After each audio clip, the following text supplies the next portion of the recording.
خواب میں کھجور کھانا، کھجور سے افطار کرنا، کسی کو کھجور دینا یا کسی سے لینا اور اس کی مختلف صورتوں کی سچی تعبیر انشاءاللہ آج کی ویڈیو میں آپ کے ساتھ شیئر کر رہی ہوں، تو ویڈیو کو اینڈ تک مکمل دیکھیں۔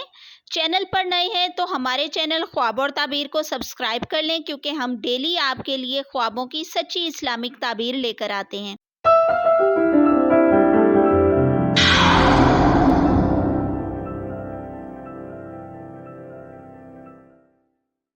اعوذ باللہ من الشیطان الرجیم، بسم اللہ الرحمن الرحیم۔ السلام علیکم ناظرین، سب سے پہلے درود و سلام اللہم صلی علی سیدنا و مولانا محمد وعلی آلہ و اصحابہ و بارک وسلم وصلی علیہ۔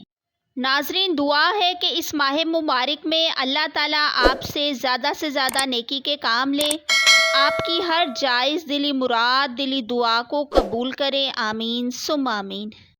ناظرین، اگر کسی صاحب خواب نے، وہ چاہے خاتون ہے یا مرد ہیں، اگر انہوں نے کھجور کا درخت اپنے گھر میں دیکھا ہے تو نفع پائے، عزت بزرگی ملے اور آرام اور راحت سے زندگی بسر ہونے کی تعبیر ہے۔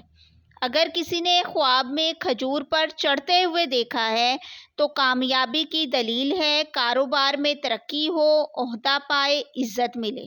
کھجور سے پھل توڑتے ہوئے اگر کسی نے دیکھا ہے تو کسی بڑے گھرانے سے یا حاکم، امیر، رئیس سے فائدہ حاصل ہونے کی تعبیر ہے۔ ناظرین، اگر کسی نے کھجور کا پھل کھاتے ہوئے دیکھا ہے، یعنی کھجور کھاتے ہوئے دیکھا ہے، تو کوئی نعمت پائے یا خوشخبری سننے کی دلیل ہے۔ اگر کھجور کسی کو دی ہے خواب میں تو اپنے مال و متاع سے کسی عزیز کو، یعنی جس کو دیتے ہوئے دیکھا ہے، اسے فائدہ پہنچانے کی تعبیر ہے۔ اگر خواب میں کھجور سے افطار کرتے ہوئے دیکھا ہے تو نیک کاموں کی عادت ہو جائے، عزت بڑھے اور مال و دولت حاصل ہونے کی تعبیر ہے۔ ناظرین، اگر کسی نے خواب میں کھجور کسی سے لیتے ہوئے دیکھا ہے تو اگر کسی واقف کار سے، یعنی کسی عزیز سے لیتے ہوئے دیکھے تو اس عزیز سے آپ کو فائدہ پہنچنے کی تعبیر ہے اور اعتماد بڑھنے کی تعبیر ہے۔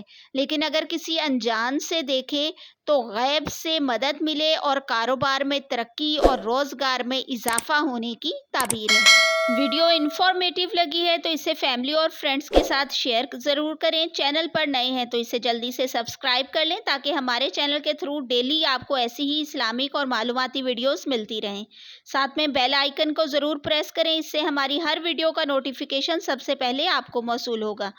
دعا ہے کہ اللہ تعالی ہم سب کو اپنی ایمانی حفاظت میں رکھے، آمین ثم آمین۔ اللہ حافظ۔